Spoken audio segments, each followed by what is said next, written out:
साथियों, इस वीडियो के अंदर हम शेरशाह सूरी के बारे में बात करेंगे, जो सूर्यवंश था, जो हमने पिछले आपको हुमायूं के वीडियो में सारा विस्तार से समझाया है। यदि आपने हुमायूं का और बाबर का वीडियो नहीं सुना है तो ज़रूर सुन लें, ताकि आपको सारी चीज़ें अच्छी तरीके से समझ में आ जाएं। इसका बचपन का नाम फरीद खां था। इसके पिता का नाम हसन खां था, जो बिहार में सासाराम जगह है, उस क्षेत्र के वो जमींदार थे। जो इसके पिता थे हसन खां, उसकी भी 8 पत्नियां थीं। ये पिता से नाराज होकर के जौनपुर आ गया था और इसकी शिक्षा जो है पूरी जौनपुर में हुई। शिक्षा के बाद 1497 से लेके 1518 तक ये पिता के साथ अपनी जागीर संभालने लगा था। उसी समय इसका जो सौतेली माँ थी, सौतेला भाई था, उसके कारण से इसका पिता के साथ विवाद हुआ। विवाद होने के बाद एक घर छोड़ के फिर भाग गया। और इसके बाद दक्षिण बिहार में एक सूबेदार थे, बहार खां लोहानी। ये उस सूबेदार के पास गया और वहाँ नौकरी करने लगा। वहीं पर इसको शेर खां की उपाधि मिली।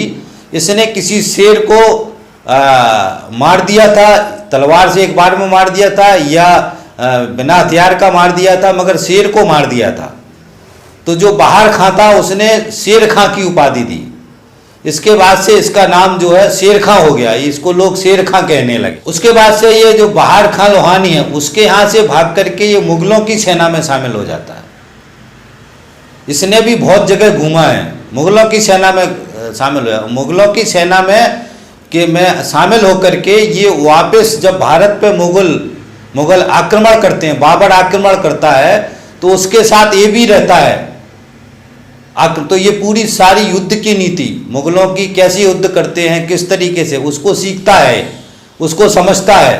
बाबर का जो चंदेरी का युद्ध था, उस युद्ध में ये जो शेर खां जो है, ये मुगल सेना की तरफ से योद्धा के रूप में लड़ रहा था। और इसी युद्ध के बीच में इसने एक स्टेटमेंट दिया था, जो बहुत जगह लेखकों ने उसको अंकित किया है।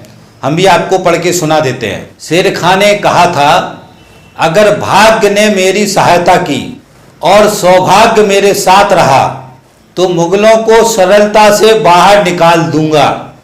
तो इसकी मानसिकता बहुत ही अलग थी। ये शेर खां जो है शुरू से ही बहुत ही शातिर दिमाग व्यक्ति था, जिसने अलग अलग तरीके से अलग अलग जगह अपना खुद ही ताकत से छाप बना करके यहाँ तक पहुंचा। और यहाँ से भी वो कह रहा है कि अगर सब कुछ रहा था, उसके दिमाग में ये बीच पहले से चल रहे थे कि मेरे को मुगलों को उखाड़ के फेंकना है।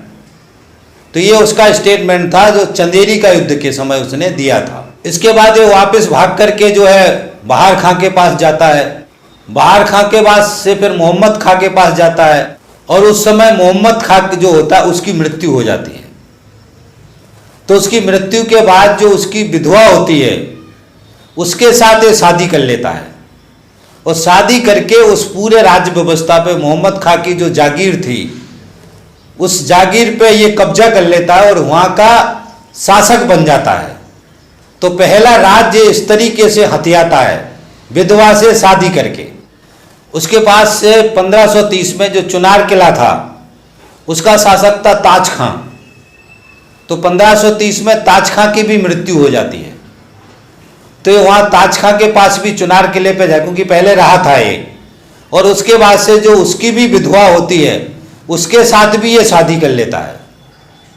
तो उसके बाद से उसका चुनार किले पे भी इसकी शासन व्यवस्था कायम हो जाती है। इसके बाद से 2 बड़ी जगह इसको मिल जाती है, वहाँ से अपनी ये सेना तैयार करता है और वहाँ से बाकायदा एक दमदारी तरीके से एक शासन व्यवस्था चलाने की कोशिश करता है। उसके बाद 1532 में दोहरिया का किला होता है, जिसके ऊपर महमूद लोदी होता है, उसको भी हरा देता है। उसी के साथ घटनाएं घटती के 1532 में ही हुमायूं आता है, जो चुनारगढ़ के किले को घेरता है।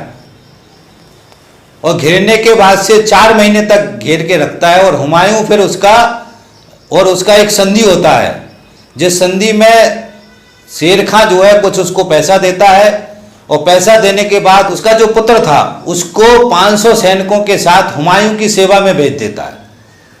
फिर ये बंगाल की तरफ चला जाता है हुमायूं। तो यहाँ से क्या है, वो फिर बच जाता है। उसके बाद से फिर वो ताकतवर तरीके से अपने आप को मजबूत करता है और इस बात का इंतजार करता है कि हुमायूं को लौट के आने दो। फिर हुमायूं जैसे लौट के आता है वैसे ही दौसा का युद्ध होता है, जिस युद्ध में वो हुमायूं के साथ लड़ता है, उसके बच्चे को भी वापस बुला लेता है और उसको लड़ करके हुमायूं जैसे तैसे नदी में कूद के अपनी जान बचा पाता है। एक नाविक जो होता है उसको बचा के वहाँ से बाहर निकाल देता है।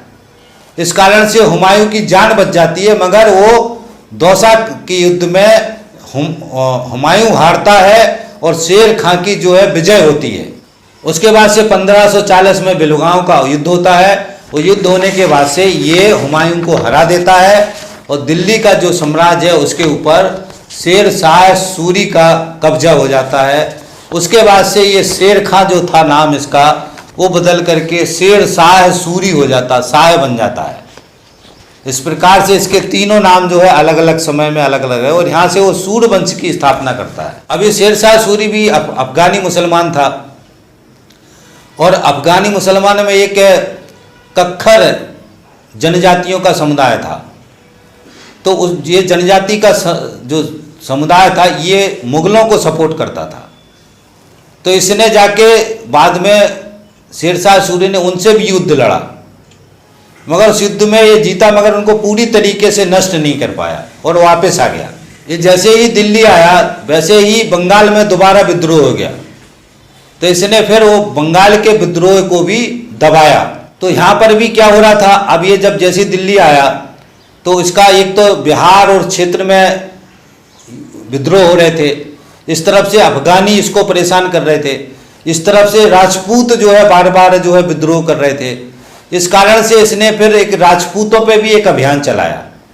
जो आजू बाजू के राजपूत शासक थे उनके ऊपर अभियान चलाया। इसकी एक कहानी प्रचलित है, जो इसकी धोखा था इसका इसने दिया था। रायसीन एक राजकिला था, वहाँ पर एक राजपूत शासक था जिसका नाम था पूरनमल। तो 1543 में इसने पूरनमल को जो है उसके किले को घेर लिया। घेरने के बाद से समझौता की कोशिश होने लगी, तो पूरनमल जो है समझौता करने को तैयार नहीं था। बाद में फाइनली समझौता हुआ और समझौता में हुआ, इसने विश्वास दिलाया कि हम आपको मारेंगे नहीं और आप तो हमको एक किला हमको दे दो, किला देने के बाद से हम आपको मारेंगे नहीं। तो उसके बाद से ये समझौते के बाद जो पूरनमल था उस किला छोड़ के बाहर निकल गया।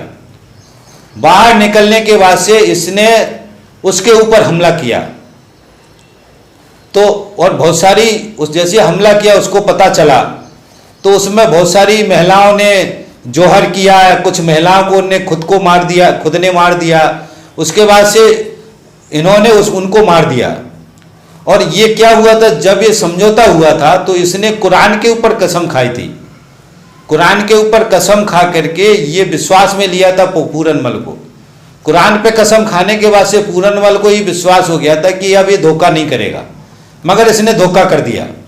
उस समय जो है कुतुब खां था एक बंदा जिसने जो इसके साथ में था, और उसने इसको शपथ ले रहा था जब वहाँ पे था, तो बहुत ही दुखी हो गया। कुतुब खां ने भी बाद में आत्महत्या कर ली थी। तो ये इसका एक बहुत ही घृणित पक्ष था जो इतिहास में है, जो धोखा किया था इसने शेरशाह सूरी ने, जो इतिहास में दर्ज है, जिसको हमको ध्यान रखने की आवश्यकता है। ये क्या क्या गड़बड़ हुआ, किस तरीके से राजाशाही व्यवस्था में कितने अत्याचार, कितना सब जगह जो है अराजकता, किस तरीके की सिचुएशन थी, ये हम समझ सकते हैं। कितना अमानवीय तरीके से शासन व्यवस्था चलती थी साथियों। मारवाड़ का में युद्ध हुआ 1544 में, वहाँ के जोधपुर के आसपास कैसे, वहाँ के राजा थे मालदेव के ऊपर कब्जे, राजपूत राजा था। इसके ऊपर आक्रमण करने की कोशिश की, मगर इसमें भी उसने बदमाशी की। उसने एक पत्र बनवाया उनके सूबेदारों की तरफ से, और पत्र बनवाया था इसने, शेर खां ने, बहुत ही बदमाश टाइप का आदमी था ये, और बनवा के इसने उसको राजा को भेजा कि उसके सूबेदार कह रहे कि अगर ये चढ़ाई हो जाएगी करेंगे तो हम जो है आपको सपोर्ट करेंगे। तो ये पत्र जो है इसी ने भिजवाया किसी माध्यम से उस राजा के पास। तो राजाओं को अपने सूबेदारों के ऊपर अविश्वास हो गया, तो उसने सरेंडर करने का मन बना लिया। तो वो सरेंडर हो गया। फिर भी जो सूबेदार थे वो अपना राष्ट्रभक्ति दिखाने के लिए उन्होंने युद्ध किया, मगर फाइनली वो युद्ध में मारे गए। क्योंकि ताकतवर तरीके से युद्ध नहीं हुआ। इस तरीके से, इस छल कपट से उस राज्य को के ऊपर इसने कब्जा कर लिया शेरशाह सूरी ने। यहाँ से एक कलिंजर का युद्ध होता है। कलिंजर का युद्ध बुंदेलखंड का एक राजा था कीरत सिंह, उसके साथ होता है। उसको भी ये घेरता है। घेरने के बाद से ये क्या होता है कि वहाँ से गोले चलवाता है। गोला से दीवार तोड़ दो। तो जो गोला चलवाता है वो एक गोला, दीवार बहुत मजबूत थी, तो एक गोला दीवार में लगा और दीवार में लग के दीवार नहीं टूटी। वहाँ से गोला वापस आके जो है इसके पंडाल में गिरा जहाँ से गोला चला रहे थे। तो उससे ये घायल हो गया। इसको घायल हो जाने के बाद इसको वापस ये दिल्ली लेके आए। मगर बाद में जो उसके जो शासक थे, जो सेना थी, उसने जो है कीरत सिंह राजा को हरा दिया। हराने के बाद से उसको सूचना दी शेरशाह सूरी को कि हमने उसको हरा दिया। तो उसके बाद उसकी सूचना मिली तो उसको खुशी हुई और उसके बाद वो मर गया। शेरशाह सूरी यहाँ पे मर जाता है, इसकी जीवन लीला खत्म हो जाती है। तो ये था शेरशाह सूरी का इतिहास। इसके बाद साथियों इसके दो पुत्र होते हैं, जिसका नाम होता है, एक का नाम होता है आदिल खां, दूसरे का नाम होता है जलाल खां। जो आदिल खां होता है वो बड़ा होता है, जलाल खां छोटा होता है।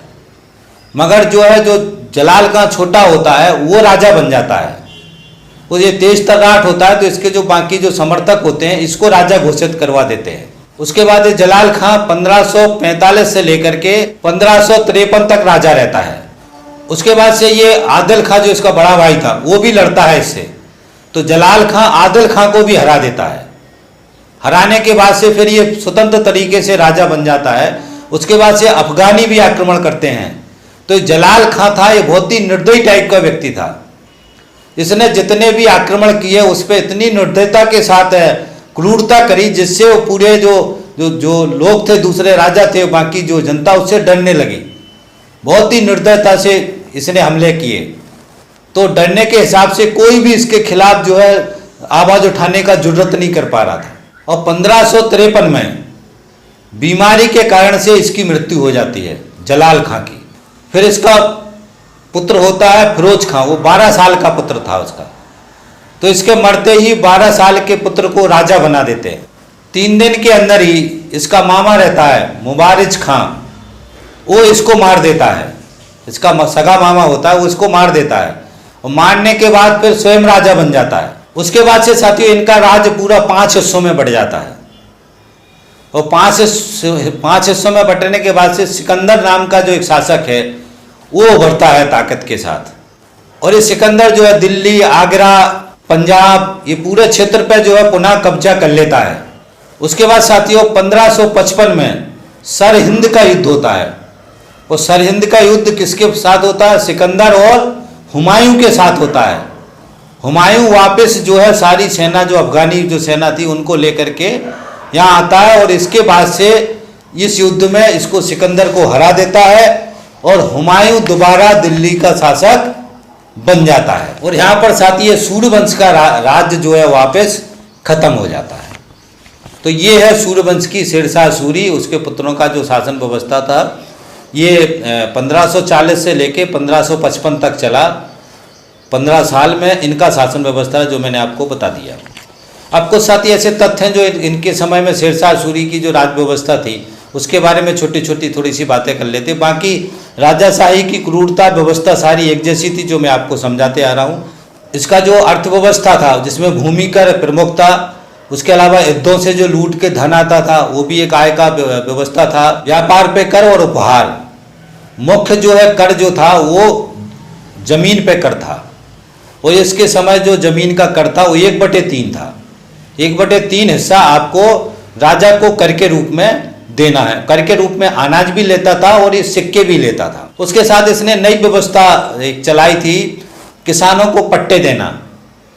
जो भूमि के पट्टे किसानों को मिलते थे, जो आज भी पट्टे हम कहते हैं, इसकी व्यवस्था इसने शुरू की थी शेरशाह सूरी ने।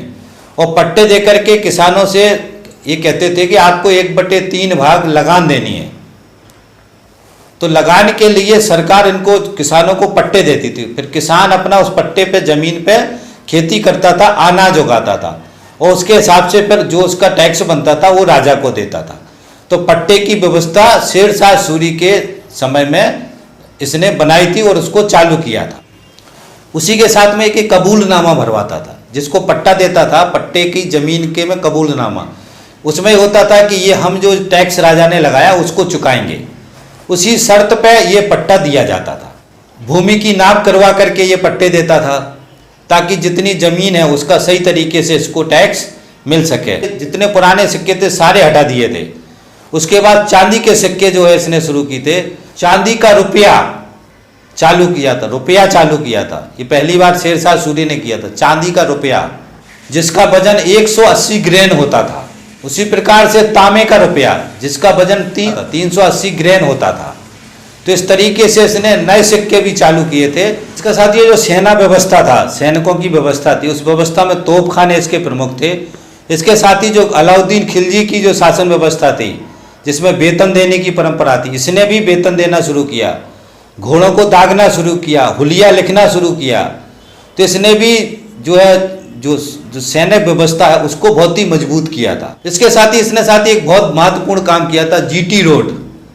एक रोड जो है दिल्ली से लेकर के सीधा पाकिस्तान इसके आगे तक, बहुत आगे तक का रोड था।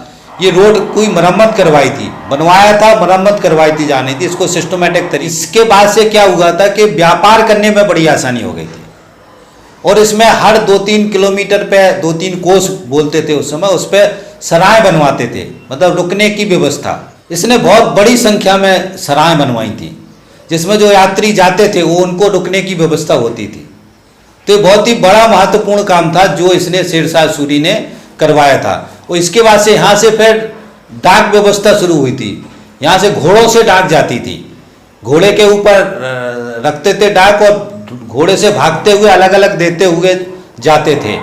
बाद में जो है जो अंग्रेज हुए, जब उन्होंने फिर घोड़ों की जगह इसको डाक व्यवस्था को और मजबूत किया, संसाधन चलाने शुरू किए। तो ये कि अर्थव्यवस्था और आर्थिक दृष्टि से बहुत बड़ा काम था जो शेरशाह सूरी के शासनकाल में शुरू हुआ था, जो इतिहास में दर्ज है। तो ये था साथियों शेरशाह सूरी का इतिहास जो मैंने आपको सुनाया। मुझे उम्मीद है कि ये बहुत ही महत्वपूर्ण जानकारी है, जो आपको ऐतिहासिक जानकारी है, जिससे आप अवगत हुए होंगे। आपसे निवेदन मेरे दो हैं। एक तो आपसे निवेदन है कि हमारे चैनल को सब्सक्राइब कर लें अगर नहीं किया हो तो, साथ में हमारे जो वीडियो उनको शेयर करवाने में सहयोग करें, और साथ में हमारी जो दर्शन की सीरीज है उसको ज़रूर सुनें। तो इसी आशा उम्मीद के साथ कि आप सहयोग करेंगे, मैं अपनी बात खत्म करता हूँ। थैंक यू साथी, धन्यवाद, थैंक्स। मिलते हैं अगले वीडियो।